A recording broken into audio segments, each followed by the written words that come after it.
हाँ तो भाई कैसे हो। आपका अपना चैनल स्टेनो एवरीडे आपके लिए लेकर आ रहा है 80 की स्पीड से एक्सरसाइज 17। तो शुरू करने से पहले चैनल को लाइक और सब्सक्राइब कर दो। इससे आपको हर रोज़ वीडियो मिलते रहेंगे। सबसे पहले आप पर ही वीडियो पहुंचेगा। 5 सेकंड बाद स्टोरी स्टार्ट हो जाएगी।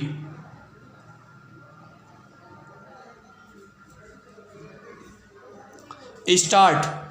उपाध्यक्ष महोदय, मैं समझता हूँ कि अब तक इस विदेशिक नीति पर न केवल इस ओर के सदस्यों ने ही बल्कि दूसरी ओर के सदस्यों ने भी प्रधानमंत्री जी को धन्यवाद दिया है।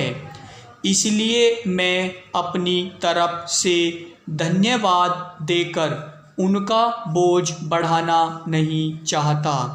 इसमें कोई संदेह नहीं कि इस सदन के सभी सदस्य, चाहे वे किसी भी पार्टी से संबंध रखते हों, इस बात से पूरे सहमत हैं कि हमारी विदेश नीति ने संसार में हमारा सिर ऊंचा उठा दिया है। हमने पंचशील के सिद्धांतों को संसार के सामने रखा है। यदि हम उसके आधारभूत सिद्धांत पर दृष्टिपात करें तो हमको पता चलता है कि हमने संसार में एक जो सबसे बड़ा काम किया है वह यह है कि हमने तनाव को कम करने का प्रयत्न किया है।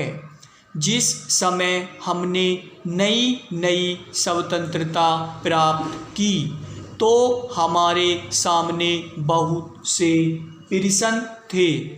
उनके साथ ही हमारे दो बड़े गुट थे जो कि एटम बम और दूसरे बम लिए हुए हमको चुनौती दे रहे थे कि अगर हमने उनमें से किसी एक गुट में सम्मिलित नहीं हुए तो हमको बड़ी कठिनाई होगी। उस समय भी हमारे प्रधानमंत्री ने हमारे देश की विदेशिक नीति को इसी स्तर पर रखा जिसके कारण आज हम संसार में अपना सिर ऊंचा उठा सकते हैं।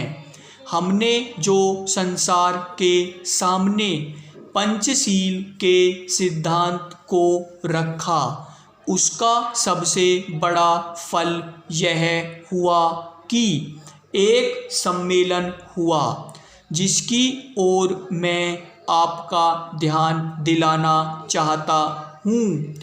इस सम्मेलन में बड़े उत्साह के साथ संसार के 29 राष्ट्रों ने, जो कि एशिया और अफ्रीका से संबंध रखते थे, यह घोषणा की कि हम संसार में तनाव कम करना चाहते हैं और साथ ही हम यह चाहते हैं कि संसार में जो विभिन्न सामाजिक और आर्थिक नीतियां हैं वे साथ साथ चल सकें।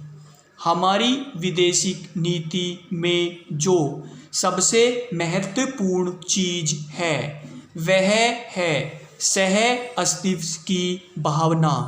उसी भावना के फलस्वरूप हम देखते हैं कि आज कोरिया का युद्ध नहीं हुआ जो कि एक तीसरे विश्व युद्ध के रूप में परिवर्तित हो सकता है।